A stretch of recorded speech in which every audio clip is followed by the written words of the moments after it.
সম্প্রতি দেশে ফরিদপুর, রাজবাড়ী, মানিকগঞ্জ, চাঁদপুর সহ বিভিন্ন এলাকায় সাপের উপদ্রবে, সাপের কামড়ে মানুষ মারা যাবার খবর আসছে। এবং যদি হিসেবে বলা যায়, বিভিন্ন পত্রিকায় খবর এসেছে যে চলতি বছরেই আসলে শুধুমাত্র রাসেল ভাইপার সাপের কামড়েই 10 জনের মৃত্যু হয়েছে। স্বাভাবিকভাবে এটি এক ধরনের আতঙ্ক তৈরি করেছে জনমনে এবং এটি নিয়ে কিছু গুজবও তৈরি হচ্ছে। বাংলাদেশে যে বিষধর সাপগুলো রয়েছে সেগুলোর মধ্যে খুব বেশি আমরা চিনে থাকি কেউটে এবং গোখরা সাপকে, কিন্তু এই চন্দ্রবোড়া বা রাসেল ভাইপার কিন্তু খুব বেশি মানুষের সামনে আসতো না বা লোকালয়ে আসতো না। কমন একটা বাইট হয়ে দাঁড়িয়েছে, বিশেষ করে রাজশাহী, বৃহত্তর রাজশাহী অঞ্চল এবং সাথে সাথে এখন আরও বিভিন্ন জায়গায় ছড়িয়ে পড়েছে। এনভায়রনমেন্টের চেঞ্জের জন্য হয়তো এই সাপগুলা চলে আসছে, কিন্তু এই সাপটা কিন্তু আসলে ইন্ডিয়া এবং আমাদের পার্শ্ববর্তী মায়ানমার দুই দেশেই কিন্তু কমন ছিল। তো আমার খুব সম্ভবত 2010-এ প্রথম একটা রাজশাহীতে পেশেন্ট মারা যাওয়ার পর এটা আইডেন্টিফাই হয় যে রাসেল ভাইপার। তারপর থেকেই আসলে এই রাসেল ভাইপারটা হঠাৎ করে বেড়ে গেছে। কেন হঠাৎ করে আসলে এই সাপের উপদ্রব বেড়ে গেল? যেটি বলা হচ্ছে যে এটি যেহেতু অভিযোজন ক্ষমতা বেড়েছে, অর্থাৎ শুষ্ক এলাকায় যেমন থাকতে পারে, যেহেতু এটি ভালো সাঁতার কাটে, এটি কিন্তু পানির মাধ্যমে বা নদী নালার মাধ্যমে বিভিন্ন এলাকায় ছড়িয়েও পড়তে পারে। আরেকটি কারণ হচ্ছে এখন বর্ষাকাল, এটি মূলত রাসেল ভাইপারের প্রজনন কাল। তৃতীয় যে কারণটি বলা হচ্ছে সেটি হচ্ছে যে তার খাবারের অভাব হয়েছে। তাহলে আসলে এই চন্দ্রবোড়া বা রাসেল ভাইপারে কামড় দিলেই কি নিশ্চিত মৃত্যু? আসলে বিজ্ঞান কি বলে? মূলত হেমোটক্সিন, এই টক্সিন যা রাসেল ভাইপারের বিষের মধ্যে আছে, এটি কিভাবে কাজ করে সেটি আগে আমাদেরকে বুঝতে হবে। এটি মূলত রক্তকে আক্রমণ করে, মানুষের পুরো শরীরেই কিন্তু রক্তের সঞ্চালন থাকে এবং যখন কোনো সাপ কামড় দেয়, এই চন্দ্রবোড়া সাপ যখন কামড় দেয় তখন কিন্তু রক্ত জমাট বাঁধার জন্য এই বিষটি দায়ী হয়ে থাকে। রক্ত জমাট বাঁধলে কি হয়? রক্ত জমাট বেঁধে জেলির মতো আকার ধারণ করে, ফলে এটি সঞ্চালিত হতে পারে না, বা বিভিন্ন পেশিতে আপনার রক্ত সঞ্চালনের কারণে যে সেই পেশিগুলোর কার্যক্ষমতা বা আপনার কিডনি যে সচল রয়েছে কিংবা লিভার সচল রয়েছে, সেটি কিন্তু রক্ত সঞ্চালনের কারণেই। কিন্তু যখন এই রক্ত সঞ্চালন হতে পারে না, এই বিষের কারণে রক্ত জমাট বেঁধে যায়, তখন কিন্তু মানুষ ধীরে ধীরে নিস্তেজ হয়ে যেতে থাকেন বা তার মৃত্যুর দিকে এগিয়ে যেতে থাকেন।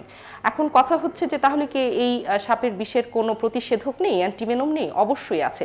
বাংলাদেশে মূলত 5টি বিষধর সাপের অ্যান্টিভেনম দেওয়া হয়ে থাকে। একটি অ্যান্টিভেনম, সেটিকে পলিভ্যালিয়েন্ট অ্যান্টিভেনম বলা হয়ে থাকে। কেউটে এবং গোখরোর 4টি জাত এবং রাসেল ভাইপারের জন্য কিন্তু এই প্রতিষেধকই কার্যকর। কেন রাসেল ভাইপারকে খুব বেশি বিষাক্ত বলা হচ্ছে? এই রাসেল ভাইপারের বিষের কারণে যেহেতু রক্ত জমাট বাঁধতে থাকে, যখন প্রতিষেধক দেয়া হয় তারপরও ওই জমাট বাঁধা রক্তের অংশটুকু কিন্তু আর আগের অবস্থায় ফিরে যেতে পারে না, নতুন করে হয়তো কোনো রক্ত জমাট বাঁধতে পারে না, অর্থাৎ বিষের যে ক্ষমতা সেটি হারিয়ে যায়। কিন্তু ওই যে জমাট বাঁধা রক্ত বা ব্লাড ক্লট, সেটি আপনার শরীরের কোন জায়গার উপরে আছে বা কোথায় গিয়ে আটকে আছে সেটির উপরেও কিন্তু এই সাপে কাটা রোগীদের চিকিৎসা নির্ভর করে। যার কারণে শুধুমাত্র এই বিষের ক্ষেত্রে অ্যান্টিভেনম দিলেই কিন্তু যথেষ্ট নয়, অ্যান্টিভেনম নেয়ার পরেও রোগীর আসলে উচ্চতর চিকিৎসা প্রয়োজন হতে পারে। রাসেল ভাইপার যেটা করে, আমাদের ব্লাডগুলোকে ভেঙে ফেলে এবং মাংসপেশিগুলোকেও ভেঙে ফেলে, সাথে সাথে নার্ভগুলোকে নষ্ট করে দেয়। তো এই জন্য এটা হচ্ছে যে এই পেশেন্টগুলোর একটা পর্যায়ে গিয়ে ডায়ালাইসিস লাগতে পারে, ট্রান্সফিউশন লাগতে পারে, অনেক কিছু জটিল উন্নতর চিকিৎসা প্রয়োজন হয়ে যেতে পারে। তখন এই চিকিৎসাগুলো তো আসলে সব জায়গায় দেওয়া সম্ভব হয় না, এবং অনেক সময় দেখা যায় যে এই সব ধরনের চিকিৎসা পাওয়ার পরেও অনেক সময় পেশেন্টকে বাঁচানো যায় না। এই প্রবলেমটা হয়ে যায়।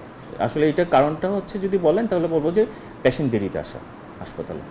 সাপ সেটির বিষ থাকুক আর নাই থাকুক, যদি কখনো সাপের কামড়ে আক্রান্ত হয় মানুষ, তাহলে তাকে সাথে সাথে নিকটস্থ উপজেলা হাসপাতালে চলে যেতে হবে। উপজেলা হেলথ কমপ্লেক্স যেগুলো রয়েছে, আর শহরের মানুষদের জন্য ঢাকা মেডিকেল কলেজের মতো যে মেডিকেল কলেজগুলো রয়েছে সেই হাসপাতালগুলোতে যেতে হবে। উপজেলা লেভেলেও যাতে আমরা অ্যান্টিভেনমগুলো ভালোভাবে দিতে পারি সেটার জন্য কিন্তু কাজ করছে, এবং হয়তো আমরা অতি শীঘ্রই এগুলো উপজেলা, এখন অলরেডি অনেক উপজেলাতে অ্যান্টিভেনম দেওয়া হচ্ছে এবং অ্যান্টিভেনম দিয়ে পাঠিয়েছে, এবং এদের আউটকাম খুবই ভালো। যে অংশে বাইট দিবে সেই অংশটা যাতে মুভমেন্ট না করে, নাড়াচাড়া করবে না, সেই অংশটাকে যতটুকু সম্ভব স্থির রেখে অতি দ্রুত সম্ভব উপজেলা স্বাস্থ্য কমপ্লেক্সে চলে যাবে।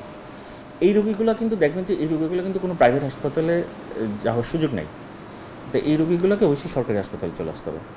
গোল্ডেন টাইম বলতে আমরা আসলে বলি কি, যত গোল্ডেন আওয়ার তো 1 আওয়ার সবসময় সব কিছু ইমার্জেন্সিতে, কিন্তু এটা আমরা যত তাড়াতাড়ি সম্ভব আসা উচিত, বিশেষ করে লক্ষণ প্রকাশের আগেই চলে আসা উচিত।